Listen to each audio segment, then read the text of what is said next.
പൂക്കോയ തങ്ങൾ കാണിച്ച കാരുണ്യമുണ്ട്.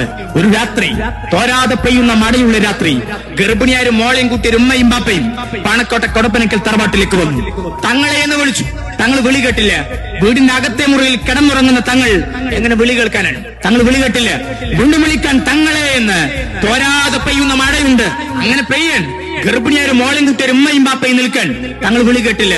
പിറ്റേന്ന് രാവിലെ സുബഹിക്ക് തഹജ്ജുദ് നിസ്കാരത്തിന് എണീക്കുന്ന പാണക്കാട് പുതിയ മാളിയേക്കൽ സയ്യിദ് അഹമ്മദ് പൂക്കോയ തങ്ങൾ വാതിൽ തുറന്നപ്പോ കാണുന്നത് ഗർഭിണിയായൊരു മോളെയും കുട്ടി ഒരു ഉമ്മയും ബാപ്പയും.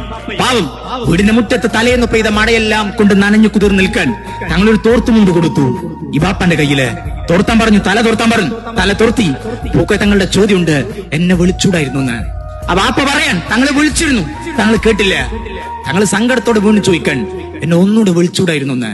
തങ്ങളെ വിളിച്ചിരുന്നു, തങ്ങൾ കേട്ടില്ല. ലീഗർക്കറിയോ, അന്നു രാത്രിക്ക് ശേഷം പുതിയ മാളിയേക്കൽ സയ്യിദ് അഹമ്മദ് പൂക്കോയ തങ്ങൾ അതുവരെ കിടന്നുറങ്ങിയ മുറിയിൽ പിന്നെ ഉറങ്ങിയിട്ടില്ല. പിന്നെ പൂമുഖത്തിന്റെ തൊട്ടടുത്തുള്ള മുറിയിൽ ജനൽപ്പാളി തുറന്നിട്ട് തോരാതെ പെയ്യുന്ന മഴയുള്ള രാത്രിയിലും ചാറ്റലും ചീറ്റലും കൊണ്ട് തങ്ങളെ എന്ന് വിളിച്ച് കൊടപ്പനക്കൽ തറവാട്ടിലേക്ക് തന്നെ തേടി വരുന്ന പാവങ്ങളുടെ വിളിയാളം കേൾക്കാൻ പാണക്കാട്ട് പൂക്കോയ തങ്ങൾ ജനൽപ്പാളി തുറന്നിട്ട വീടിന്റെ അകത്ത് മുറിയിൽ കിടന്നുറങ്ങുമായിരുന്നു. വിളി കേൾക്കുന്ന പാകത്തിൽ തങ്ങൾ നമ്മളെ വളർത്തിയത് അങ്ങനെയാണ്.